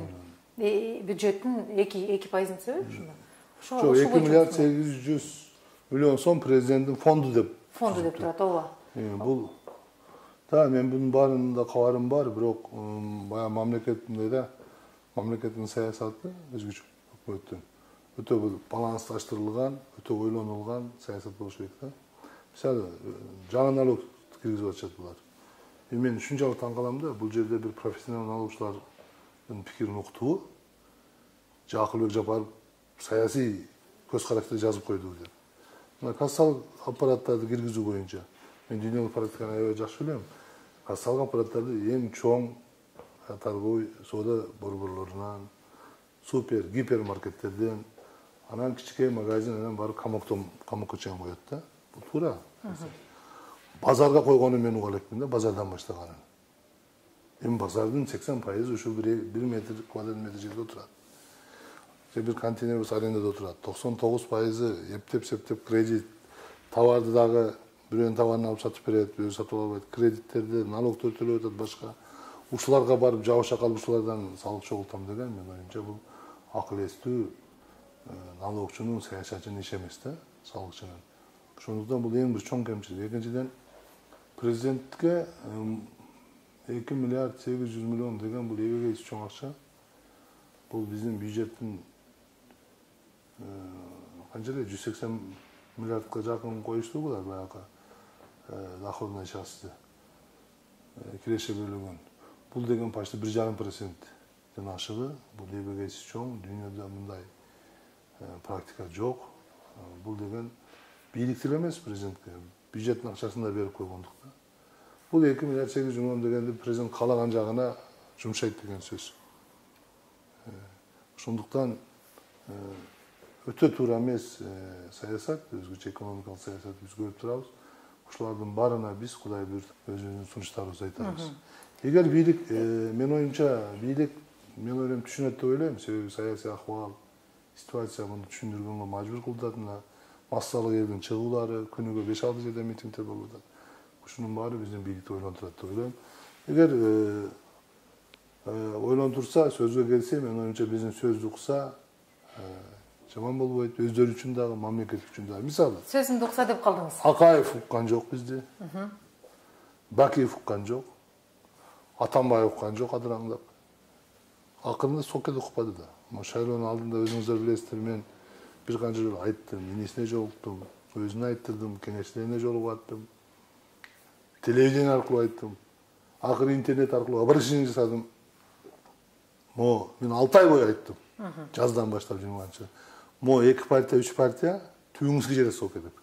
Түбүңүзгө жетет деп айтып аттым. Анан бир артыкчылык айтып коюш керек, Сооронбай Жээнбековду чечкинсиз андай мындай деген менен Сооронбай Жээнбековдун бир артыкчылыгы бар. Ал эч качан прогресске тоскоолдук кылган эмес. Адам укугуна каршы, демократияга каршы бир дагы мыйзам кабыл алдырган жок бул кишинин тушунда. Булардын кемчилиги прогресске каршы эбегейсиз соң кабыл конституциясы дагы, кылмыш кодекси дагы, салык кодексин өзгөртүшү дагы бүтүндөй прогресске каршы мыйзамдарды кабыл алат. Бул өтө коркунучтуу. Мисалы, физиканын закону тартылуу закон деп коет, баягы суунун ылдый карап агышы да, оор басым. Ушундай эле коомдун өнүгүүнүндө өзүнүн мыйзамдары бар да, прогресстин закондору. Аны токтото албайсың да. Мисалы, суунун тосуп койсоң ашып кетет да. Бийигирээк тосоң жарып кетет. Ошол сыяктуу прогресстин дагы мыйзамдарына каршы иштеген киши сөзсүз анын дөңгөлөгүнүн астында калат прогресс. Муну биз айтып аткан жокпуз, муну Маркс 19-кылымдары буну айтып койгон. Мына көп диктаторлор, көп мамлекеттер кыйрап кетет, империялар кыйрап атат. Ошолор прогрессти тааныбагандыгы. Прогресстин мыйзамдарына макул болбой, баягы жакшы сөз, ой айткан кишилерди, сын пикир айткан кишилерди укпаган себебинен ошондой талкаланып атат. Шу сын пикирлер боюнча шайлоо учурунда, шайлоого чейин деле азыркы бийликтин кээ бир саясатчыларга өзгөчө болгон мамилесин байкап жатабыз да, саясий куугундук боюнча бир оюңузду билсек. Эми саясий куугундук боюнча мындай да, камап коебуз деген сөз. Негизи эле саясий куугундукпу? Ооба, сөзсүз саясий куугундук бул Атамбаев учурунда да болгон. Биз өз жөнтөрүбүз менен сезип аны көрүп башыбыз менен 3 жыл отуруп чыктык. Ошондо эле Атамбаев айтканбыз да, сиз токтото албайсыз. Камоо менен эчтеке жетпейсиз. Укпады. Баягы кыргызда кутуруп кетти деп коет да, Кудай тааныбай калган киши кутуруп кетти. Ал айтпайбы, мен закон эмес, булар мен Кудай дегенге жеткен Атамбаев ушундачы. Каалаганын мен жасайм деп. Алар биз түрмөдө турабыз, бул сүйлөп атат, мынтип. Я ухожу дейт. Мен кетем, бирок келем дейт. Ошо үйүмө барып алып башкарам деп атат да, үй салды го. А бизде да Текебаев, Асановдор дейт. Биз оппозиция түрмөдө турганда булар келбейт кайра дейт. Бул эми, бул сөз, бул Кудайдын амиринде иш да, бийликке ким келет, эртең эмне болот. Бул мен Кудай деп атат да. Бүгүнкү бийлик мен Кудаймын дегенге жете элек, мен закон менмин дегенге жетти булар. Исмаил Сакыш тура айтып атат. Мен Кудаймын дегенге азыраак калды да. Ошондуктан бүгүнкү саясий куугундук ачык айрым куугундук болот. Мисалы, Жеңиш Молдокматов, Тилекмат Күрөңов, Бакыт Чекитигенов, Курсан Асанов, кечээ Калмамат Бактыбековду камагандыгы бул ачыктан ачык саясий куугундук. Эч кандай күнөө, эч кылмышы жок, алып барып камап коет. Дагы 5-10 камайбыз, силерди камайт деген сөз болуп атат. Камоо менен эч кимди коркута албайт. Кыргыздар баягы камагандан корккон деңгээлден өтүп кетти. Ошондуктан түрмөсү да батпай калат, камай берсечи. Эмне себептен ушул процесс болуп жатат сиздин оюңузча? Бул баягы адамдагы слабость деп коет го, адамдын алсыздыгы. Биз ушинтип эле коркутуп койсок, коркуп калат, анан биз каалагандай башкарабыз деп атат. Түркмөнстан, Өзбекстан, Казакстан деле каалагандай башкарып атпайбы? Орусия ошентип каалагандай башкарып атат. Каалаган алып барып камап коет, каалаган уулап коет. Ошентип башкарабыз деп ойлоп атат го. Менин оюмча антип башкарыш кыйын, антип башкара албайт бизде. Бул да бир авторитардык башкаруунун сөзсүз авторитардык метод. Мисалы бизде Акаев демократия менен баштап, кийин авторитаризмге кытап кармап калам деди. Аны ал эптей албады. Бакиев биз менен келип баары демократия болот деп турган, акыры бизден демократия дегендердин баарын кууп чыгып, кошомат сөрөй, пикири жок, хоп майли дегендердин баарын чогултуп, авторитаризм түзөм деп түзө алган жок. Атамбаев демократ десе калды эле ошол методко өтүп акырында. Бул баягы акылдуумун деди да булардан. Мен баягы управляемая демократия деген түшүнүк бар. Бул орустар көп эле колдонуп жүрөт. Мен управляемая демократия менен анча-мынча сындагандарды коюп коем. Принципиалдуу биздин саясий каршыларды жок кылып койсом, управляемая демократия менен башкара берем деп ойлогон да. Бүгүнкүлөр деле мен авторитаризм деп ойлобойм. Булар деле бир управляемая демократия менен башкарабыз деген ой бар. Ошон үчүн парламентке бир топ анча-мынча пикирин айта алган кишилерди, жаштарды алып келип коюшту, бирок алар коркунучтуу эмес. Аларды катуураак бурап койсо, баягы рамкадан чыкпай калат. Азыркы парламентте оппозициялык күч барбы? Мен оюмча азыркы парламентте Адахам Кимсанбаевичти мен оппозициялык күч деп эсептейм. Бар буюрса, ушул партия Адахам Кимсанбаевдин жетекчилиги астында бир топ принципиалдуу пикирлер айтылат, позициялар үчүн бекем турат деп ишенем. Анан дагы бир жеке мандаттан өткөн, биз билбейбиз адамдын баарын. Бир топ жигиттер кошулуп калышы мүмкүн. Ошон үчүн бул келе турган парламентти алдан эле жокко чыгарган болбойт. Мен анча мынчаларын үмүт кылсак болот да. Канча айтканмен Альянс партиясында деле өз пикирин айта алган балдар бар. Ошолордон үмүт кылып турушубуз керек. Бирок саясий күчтөр, парламентке кирбей калган саясий күчтөр биригип биз бекем позицияда болуп, баягы элде бизди колдогон катман менен тыгыз иштешибиз керек. 2-3 күндөн бери Тажикстанда менен чектеш болгон жерлерде абал тынч эмес. Бул боюнча оюңуз кандай? Бул баягы геосаясат дегенди туура айтышыбыз керек да. Чоң державалар ар кандай жол менен тизгиндеп турат. Сырткы коңшулар аркылуу, ичибиздегилер аркылуу тизгиндеп турат. Ошолордун күч аракети, ошолордун аракети менен ушундай провокация болуп атат деп мен ойлойм. Кылдат болуш керек, этият болушубуз керек. Биз көбүнчө тажик тарап менен өзүбүз тикенен тике сүйлөшүп ушу маселени чечишибиз керек. Чек-аранын чечүүнүн маселени тездетишибиз керек. Мен ойлойм ушул өзгөчө Баткендеги маселени Баткендин элинчелик эч ким жакшы билбейт. Ошол Баткенден чыккан кадыр барктуу, абройлуу кишилерди биз ушул маселеге тартышыбыз керек. Ыйгарым укуктарын кеңейтүү менен бериш керек аларга. Аларга ишениш керек. Ошондо аларга эл ишенет. Сырттан келип мисалы Жалал барган мага караганда ошол жерде проблеманы элдин психологиясын жакшы билген кишиге эл жакшыраак ишенет да. Эл ишенген кишилер барса чечкен жеңилирээк болот. Анан экинчиден Тажик өлкөсү дагы чек-араны тезирээк чечкенге кызыктар. Быйылкы болгон окуяларга кандай баа бересиз? Быйылкы болгон окуя биз ачык айтышыбыз керек да. Кыргыз мамлекетинин жаңы келген бийликти улуу бир держава тизгиндеп коеюн деген аракети. Эми бизде саясий бийлик деген дагы деле сырткы көчтүн келишүүсү. Келишүү айта албайт да, баягы дипломатиялык этикет деген бар, башка бар. Улуу держава дегениңизде кимди айтасыз? Аларга айтса болбойт. Мисалы биз эркинбиз да, биз кызмат эмес, биз айтсак болот. Мен ачык эле айтам, мына бүт өзгөчө мен түштүктө досторум айтып атышат. Мен көп көрбөй калыпмын. Биринчи, экинчи каналды көрдүк, Москваны дейт. Бир беттүү кыргыздар туура эмес, ворук анклав эмес, ал эксклав, ал Тажикстан менен чектешип турат, кыргыздар ошол жерлерди басып алган деп 3 күн бою катуу саясат жүрдү дейт. Ошон үчүн мамлекет башчысы сөзсүз түрдө улуу дебей, чочубай ал кишинин алдында дагы, президенттин алдында, Путиндин алдында маселени конкреттүү коюш керек. Тең ата. Биздин ишибизге кийлигишпейбиз. Бул маселе биз тажиктер экөөбүз силердин ортомчулугуңар жолу чечип алабыз деш керек. Тең ата сүйлөш керек. Анан баягы элге да түшүндүрүш керек да. Ошо баягы элдин ошол жердеги кадыр бартуу кишилерди аралаштырып, кээ бир жерде баягы өтө оор жерлерди ымалага келип чечиш керек барыбыр. Чечмегенче болбойт.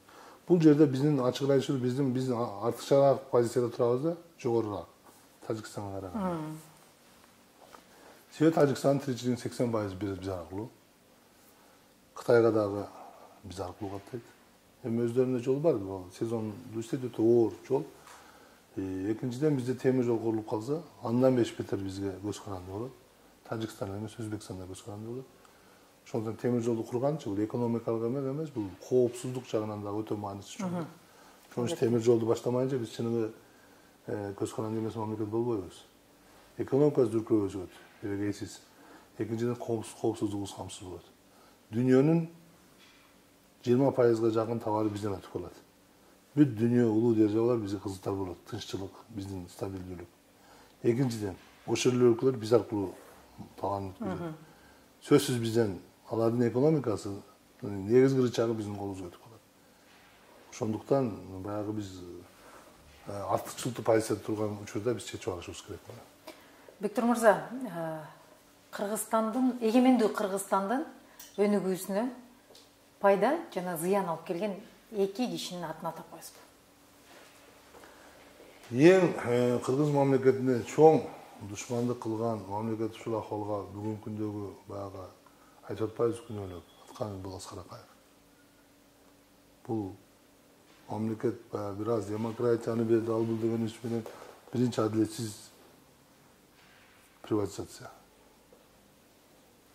Ekinçisi kumtur meselesi. Bu korrupsiyanın simvolu da, bunday aytkanda, uşunun büt atası ana başı bu Akayev. Andan keyinki Bakiyev. Biz bunu eski alışıyoruz gerek. Пайда алып келген инсан. Ekonu жоопкерчиликке тартпай туруп, жоопкерчиликке тартпай туруп, коррупция менен күрөштүм деп айтканга бийликтин моралдык укугу болбойт. Мен ушул боюнча айтып коеюн. Мына атамдын көзү тирүү эле биз өткөн кезде купон берилген, приватизацияга катышкырды. Бул эми элди алдоо болгон да. Ошондо биз туугандар чогулуп маселе койдук. Катышабызбы биз? Ошол убакта мен бизнесте болчумун 90-жылдардын 30-жылдарында. 93-жылдан баштап бизнесте баштадым. Мүмкүнчүлүгүм бар эле да. Биз жалбадым базардын жартысын сатып алганга, ошондой объекттерди сатып алганга мүмкүнчүлүк бар эле. Биз да сатып алайлы дедик, себеби ошол убакта коррупциялык бийлик сунуш кыла баштады. Ошондо мамлекеттик приватташтырууну госимущество жүргүзө эле сунуш да болгон мага. Алып койбойсуң, могу жерде арзан сатып, магазинде өш кылат. Мен атам менен кеңештим, бир туугандар кеңештим. Атам бизге маселе койду, балдар адилетсиз иш болуп атат. Катышпагыла буга. Бир приватизация мен өзүм менен эмес, менин бир туугандарым, биз 11 бир тууганбыз. Эң улуу агам 70 жашта, эң күчүүбүз 41 жашта да. Бирибиз дагы бир мамлекеттен ручка алган жокпуз. Бир кашык алган жокпуз. Бул принципиалдуу биздин маселебиз. Анан баягы бизди куугунтуктаганда иштеди да. Кызматта жүргөндө башка эчтеке тапкан жок. Бакиевдин ичинде бир топ иш кылып, Атамбаев иш кылып, 16-жылы азыркы ишти булар козгогон жок. 16-жылы Атамбаев козгоп, бизден бирдемке таап алам деп эчтеке таппай, анан бизди бийликти басып алам деди деген шылтоо менен камаган. Анан бүгүнкү бийлик дагы сурап атат, козгоду. Мен буну сүйүнүү менен кабыл алдым, себеби бардык нерсе аягына чыгыш керек. Шыныгы күнөөлүүлөрдүн атат алыш керек да, жазасын алыш керек. Ошондой анан мен балдарыма дагы маселе коем. Кызматыңарды эки нерсе болуш керек. Ийгиликке жетишкиле бир дагы коррупциясы жок. Бир жерге бир тыйын бербей, бир жерден бир тыйын алба. Эгер мамлекеттик тендерлерге катышпагыла. Эгер катышып калсаңар, сунуш кылса, андан баш тарткыла. Кудай буйрса, менин балдарымдын принципи дагы ошондой. Биз жетишкендиктерибизге принцип. 1 грамм коррупция жок. 1 сом коррупция аралашпаган тиричиликти жасайлы. Кудай буйрса, менин балдарым да ушундай аракетте. Өзү позиция ошондой болуш керек дейм да. Болсун. Суроонун экинчи бөлүгү эгемендүү Кыргызстанга пайда алып келген инсандын атын атып койсоңуз. Эми бул айткан ар бир кишинин өзүнүн көз карашы бар. Мен айтпай эле койсом кандай болот? Элер кандай кабыл алат? Анан сөзсүз эле могу эки кишини деп айтыш да кыйын. Жок дегенде бир 10 кишини айтыш керек. Провокациялык суроо. 10 кишини айтыш керек дейм го, жок дегенде. Жакшы, анда берүүнүн аягында Алыкул Осмоновдун чыгармасынан бир сап айтып берсеңиз. Ысык көл, кээде тыгышта, кээде толкун. Толкса, толкунуна тең ортокмун дейби. Эми көп жылдан бери поэзиядан алыс, башкадан алыс, адабияттан алыс болуп калдык, бирок азыр эстесем көбүн эле эстейм азыр. Анда дагы бир кошумча суроо берейин сизге. Саясатчы катары калыптанууңузга кайсы фильм, кино же кайсы китеп таасир кылды? Азыркы жаш саясатчыларга эмнени сунуштайт элеңиз? Эми китеп деген бул, мисалы, мени баягы адабиятка кызыгып, ушу кесибим адабият болгондуктан мектеп жашынан өтө көп чыгармаларды окудум да. Өтө бир ар тараптуу таасир берүүчү китептер аябай, мисалы, Союз кезинде Максим Горкийдин, Фадеевдин китеби эле баягы Корчагин. Ошол Жаш гвардия. Молодая гвардия. Молодая кимдики дейм? Тоже Фадеев, да? Эсимде жок. Молодая гвардия. ошолорду окуп, ошол китептерди окуп эме калыптандык да. Чыңгыз Айтматовдун китептери адамды таануу, адамдын өзүндөгү баалуулуктары жөнүндө да. Андан кийин дүйнөлүк классика, мисалы Эрнест Хемингуэйдин китептери, баягы «По ком звонит колокол», «Старик в море», да, «Прощай оружие» деген китептери.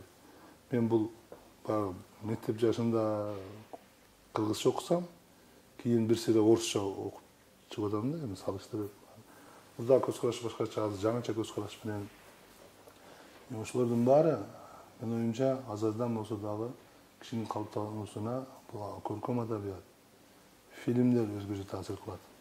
Мен мына кече жакында эле 82-жылы тартылган Махатма Ганди жөнүндө 3 сааттык фильмди келинчегим экөөбүз отуруп көрдүк. Аябай таасир. Мисалы мен 2 жылда бир көрүп турам да. Баары бир да, жаңыча. Ар бир көргөн сайын бир жаңы нерселерди ала бересиң да.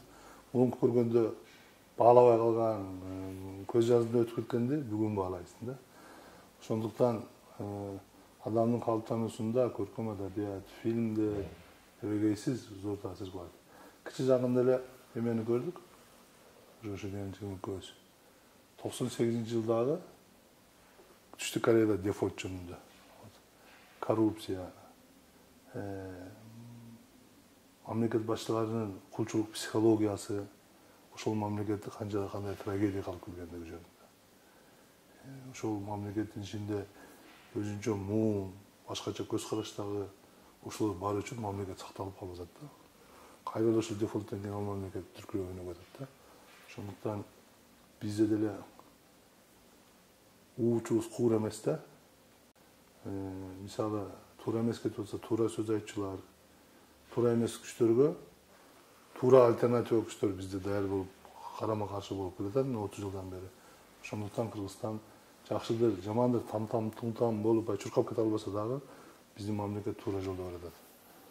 Мен оптимистмин, Кудай буйрса.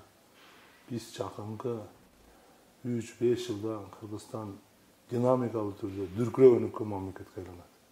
Биз үчүн 5 жыл. Эбегейсиз көп убакыт. 5 жылда менин оюмча баягы коңшу мамлекет дүйнөлүк масштабта аброй алганга жетет 5 жыл, 3 жыл, 5 жыл.